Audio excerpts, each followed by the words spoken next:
আসসালামু আলাইকুম। আমি যে বিষয়ে আলোচনা করব সেটা হচ্ছে গ্যাসের সিলিন্ডার নিয়ে। তো আমাদের সমাজে, গ্রামে ঘাটে যেখানে যে বাস করে না কেন, শতকরা হয়তো 100 জনের মধ্যে একজন হয়তো বাদ যেতে পারে, আর সমস্ত লোকই কিন্তু গ্যাসের সিলিন্ডার ব্যবহার করে, গ্যাস ব্যবহার করে। তো এই যে গ্যাস ব্যবহার করি আমরা, একই রকম ব্যবহার করব। তো প্রত্যেকটা ঘরে আলাদা কোনায়, যে কোনো এক পাশে হোক, ঘরের মেঝেতে হোক কিংবা বারান্দা হোক, আলাদা কিচেন যে রুম আছে, আলাদাভাবে গ্যাসের চুলাটা ব্যবহার করি, গ্যাসের সিলিন্ডার সেখানে ব্যবহার করি। তো গ্যাসের সিলিন্ডার কি কারণে বাস্ট হয়? অনেক দেখা যাচ্ছে অনেকের ঘর দুয়ার পুড়ে যাচ্ছে, অনেকে বাচ্চা মরে যাচ্ছে, অনেকের স্ত্রী মারা যাচ্ছে, অনেকে মানে অনেক লোক মারা যাচ্ছে গ্যাসের সিলিন্ডার বাস্ট হয়ে।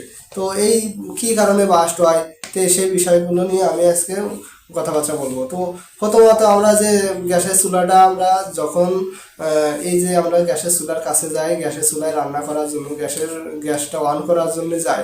তো এই বিষয়গুলো আগে লক্ষ্য রাখতে হবে। প্রথমত যায় দেখতে হবে যদি গ্যাসের গন্ধ কিংবা মানে বাতাসের সাথে কোনো গন্ধ আছে কিনা, সেটা ভালো করে শুকে নিতে হবে রুমে ঢোকার পর।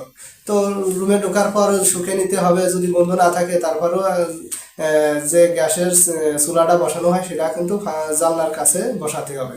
যার কারণে যে ওর যে একটা গ্যাস আছে, গ্যাসটা বাড়ে যেতে পারে। তো এই ক্ষেত্রে যখন আমরা গ্যাসের চুলা অন করবো, তখন এই গ্যাসের চুলার আশেপাশে আগে শুকে নিতে হবে, ভালো করে শুকে নিতে হবে যে গ্যাসের গন্ধটা, যে গন্ধটা পাওয়া যায় সেই গন্ধটা হচ্ছে কিনা, আছে কিনা।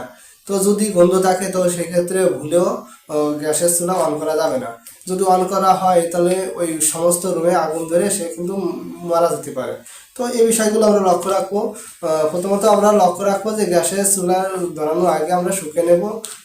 যদি গন্ধ হয়, ওই যে গ্যাসের যে গন্ধটা আছে, এই গন্ধটা যদি ছড়িয়ে যায়, ছড়িয়ে থাকে, তো সেই ক্ষেত্রে আমরা এই গ্যাসের চুলা অন করব না। তো অন না করে আমরা ভালো করে আগে চেক করে নেব যে কোথা থেকে গ্যাস বার হচ্ছে, কী করে বার হচ্ছে, সেটা ভালোভাবে প্রসেস করে নিয়ে সুন্দর করে আবার সেট করে দিয়ে তারপরে আমরা শিওর হয়ে নেব যে গ্যাস বাইরে হচ্ছে কিনা। এরপর যদি না বাইরে হয় তারপরে আমরা গ্যাসের চুলা অন করব।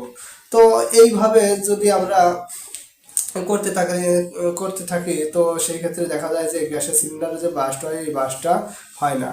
আর এর থেকে আমরা অনেকে বেঁচে যাব। তো অনেক সময় আবার দেখা যাচ্ছে যে অনেক ফ্যামিলিতে ছোটো ছোটো বাচ্চারা আছে, তারা কিন্তু যায় ওই ছাবি ঘোরাঘুরি করে। তো সেই ক্ষেত্রে ওই গ্যাসের সিলিন্ডারে এমন জায়গা রাখা, আর এমন এমন জায়গা করে রাখা যাতে ওটা হাত না দিতে পারে। আর এমনভাবে মানে করে রাখা, আবদ্ধ করে রাখা যে সেখানে শুধু যে চালাবে সেই পাবে, তাছাড়া ছোটো বাচ্চাদের নজরে ওটা থাকবে না। আর এই যে গ্যাসের চুলার যে চাবিটা আছে, চাবিটা যে তাকের উপর রাখা হোক কিংবা টেবিলের উপর রাখা হয় গ্যাসের চুলাটা, সেটা কিন্তু একটু দূরে সরাই যেতে হবে, যাতে অবুঝ শিশু যারা আছে এরা যাতে যায় চাবি ঘোরাঘুরি মুড়ামুড়ি করতে না পারে। আর যদি একবার যদি মুড়ামুড়ি করতে করতে যদি আগুন ধরে যায়, তো সেই ক্ষেত্রে দেখা যাচ্ছে বিপজ্জনক একটা মানে ভয়াবহ একটা পরিস্থিতি হতে পারে। তো সেইগুলো আমরা লক্ষ্য রাখবো। আর পোলাপান, আমাদের বাড়িতে যে যারা পোলাপান আছে, অনেকের বাড়িতে ছোটো ছোটো বাচ্চারাও আছে, তো এদেরকে আমরা বিশেষ করে লক্ষ্য রাখবো যাতে গ্যাসের সিলিন্ডার কাছে না যায়। আর বিশেষ করে এই যে গ্যাসের সিলিন্ডার যে বাস্ট হয় শুধু একটা ভুলের কারণে, যে আমরা প্রথমত যাই কিন্তু গ্যাসের চুলায় হাত দিয়ে আমার চাবিটা অন করে দিই। তো অন করার আগে যে কাজটা ছিল সেটা কিন্তু আমরা আহ, করি না, প্রসেস করি না যে আমাদের যে কাজটা প্রথমত করতে হবে, যে গ্যাসের চুলায় ধরানোর আগে যে ভালো করে শুকে নিতে হবে গ্যাসের গন্ধ আছে কি না। যদি না থাকে সেই বিষয়ে নিশ্চিত হয়ে তারপর গ্যাসের চুলা অন করব।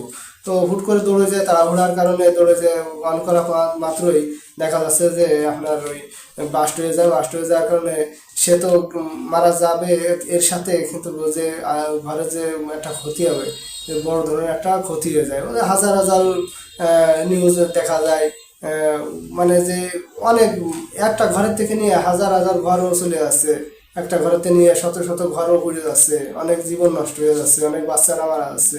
তো এই বিষয়গুলো, এই যে আমরা ভুল করি, এই ভুলটা যাতে না করি, এই বিশেষ করে এইগুলো আমরা লক্ষ্য রাখবো।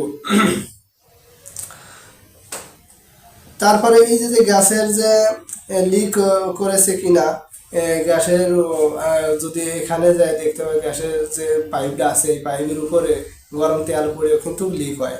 এই জন্য এই পাইপের উপরে একটা কাভারের মতো আর একটা পাইপ উপরে দিয়ে দিতে হবে যাতে করে লিক না করে। এই যে যখন আমরা তেল তেল কড়াইতে দিই কিংবা যাতে দিই, পাত্রে যে কোনো পাত্রে দিয়ে আমরা যে নাড়াচাড়া দিয়ে এই গরম তেল কিন্তু ওখানে যায় ছিটার পরে যে যে পাইপটা কাছাকাছি থাকবে পাইপের উপরে যায় আস্তে আস্তে পড়তে পড়তে দেখা যাচ্ছে একসময় ওটা কিন্তু এই হয়ে যায়, মানে ছিদ্র হয়ে যায়, তারপরে বাস্ট হয়ে যায়। তো যার কারণে এই যে পাইপের উপরে আর একটা কভার পাইপ আমরা ওখানে দিয়ে রাখবো যাতে করে এই পাইপটা যাতে সুরক্ষিত থাকে।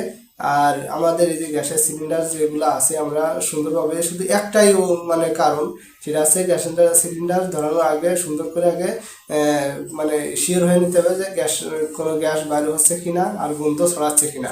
যদি সেক্ষেত্রে না ছড়ায় সেক্ষেত্রে আমরা সেই গ্যাসের চুলা ধরাতে পারবো। তো এই নিয়মগুলো আমরা যদি পালন করি তাহলে গ্যাসের চুলা বাস্ট হওয়ার থেকে আমরা সবাই রক্ষা পাবো।